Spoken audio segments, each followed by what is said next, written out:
British came to settle in this early 1600s, the Jamestown, Virginia area, they didn't send their sailing ships back empty. Their holds were full of tobacco, and their decks were stacked high with the logs from two iconic North American species of trees, the American chestnut and the sassafras. Now, the chestnut is a storied tree, and most of you know the story, or at least part of the story of the chestnut. It's said that in the 1600s, 1700s, 1800s, and even up into the beginning of the 1900s, it's said that a squirrel could go from here to the Mississippi River on the canopy of the American chestnut and never have to set foot on the ground. That's how thick they were, and that's how ubiquitous they were. Of course, they were not quite as big as the redwoods on the west coast, but they were way bigger than the hickory and the oak and so forth of today. And of course, they were wiped out by a blight in the 1920s and 30s. But the good news about the chestnut is there are people in this country working to bring them back. So stay tuned. The story of the American chestnut is not over quite yet. But the sassafras is a different tree, of course. And the sassafras is a different story. And the Native Americans used the sassafras logs for their dugout canoes, and they used the oil of the bark for medicinal purposes. And the British valued it as well. But this is the story of how the tree came to be. Hundreds and hundreds of years ago, probably at the base of South Mountain, which is this way, I believe, there was a group of Native Americans here who had a chief with an unusual name. His name was Chief Sassafras.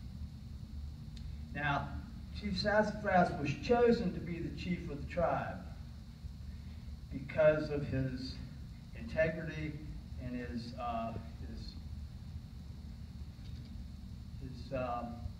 character, actually. That's when, in the days when we chose our leaders, because character actually does count, but that's a whole other story that I didn't want to get into today. But he was chosen because he had three abilities that were pretty unique. The ability to return love for hate. When he was mistreated, he had the ability to come back to that person with acts of love and kindness. He had the ability to include the excluded, and he also had the ability to say, I was wrong, if he made a mistake. In spite of these three unique abilities, he had one distinctive disability. Chief Sassafras was born without any thumbs on his hands. He had fingers, but he was missing what we now call, of course, the opposable thumb. The thumb opposite the fingers makes the human hand useful. Well, Chief Sassafras lived in a hunting and gathering culture, but he was never able to hunt or gather because he was missing his thumbs. One of the main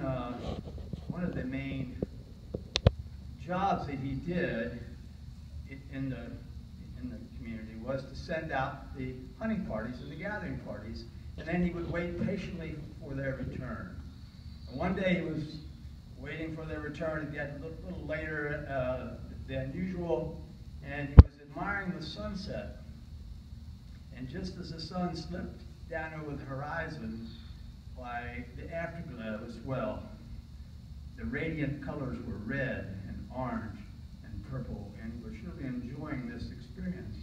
And then as the darkness overtook, the first star of the evening appeared, and even way back then it was said that if you wish upon the first star, you might get your wish. Well, it didn't take Chief Sassafras very long to figure out what he wanted to wish for. He wished, of course, that he could grow a thumb on either hand. And he went into his longhouse, his wigwam, his lodge in there, and he slept very well that night. Woke up the next morning, walked out into the daylight. Sure enough, he held up his hand, and sure enough, he had grown a thumb on either hand. And life was good. He was able to go hunting for the very first time and hold his bow. Now, he had a bow. It was made for him by his father even before he was born, but he was never able to hold it until that very day. And as the legend goes, and as luck would have it, they say he killed a deer that day. He was able to be successful. Now, if you've ever been hunting or you know anything about, you know somebody that's been hunting, you know it's incredibly difficult to be successful as a hunter on the first day, especially with a bow. But they say he killed a deer, and they brought it back to the settlement, and they cooked it over a huge fire, and they gathered some other foods together, and they had a great celebration, a great feast and celebration of Chief Sassafras' good fortune. And they ate, and they partied, and they ate, and they partied, and they ate. And then Chief Sassafras staggered back to his lodge. And just before he went into the interior of the lodge, he looked out of the corner of his eye, and he could see the sun go down, and the afterglow appeared again. And the star came back up. And so Chief Sassafras decided, well, if one thumb is useful for the human hand, two thumbs must be better. So he made a wish that night that he could grow an extra thumb on either hand. And he went into the lodge, and he slept very, very well. The next morning he woke up, stepped out into the daylight, and each hand looked something like this, with a extra thumb on each hand. Well, it was time for the hunting party to go out, and he tried to pick up his bow, but he couldn't do it. He was all thumbs. He was fumbling around with that extra thumb, feeling very foolish for himself, and the other people noticed. And someone said, he doesn't deserve to be the chief anymore. He's so foolish. He doesn't even deserve to be the chief. And somebody else said, yes, but in our society, our culture, our community, he's the chief until the day he dies. And he got real quiet. And some people who weren't as kind as he, they went off and were talking about how they would hasten the day in which they could get a new, less foolish chief. But as the legend goes, and as luck would have it, Chief Sassafras happened to walk by, and he overheard the conversation. And he ran for his life, and he went up a mountain trail up there on the South Mountain, perhaps. And he got halfway up, and he was assuming that the hunting party would be hunting for him today.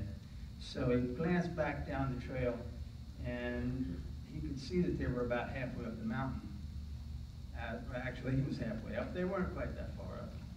But so he turned back around, and he ran even higher up, and he got to the very top of the ridge, and he discovered that he was standing on top of a huge cliff.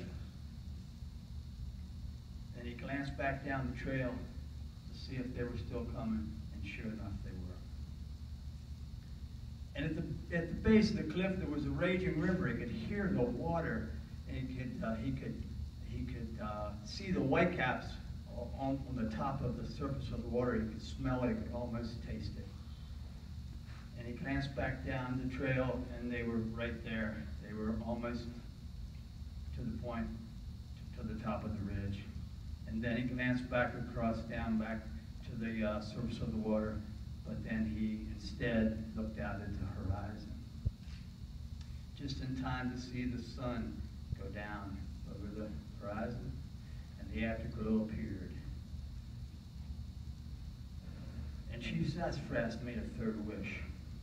Now, nobody knows what he wished for at the top of that ridge, But when that hunting party got up there to where they knew they had tracked him, he was totally gone. He had disappeared.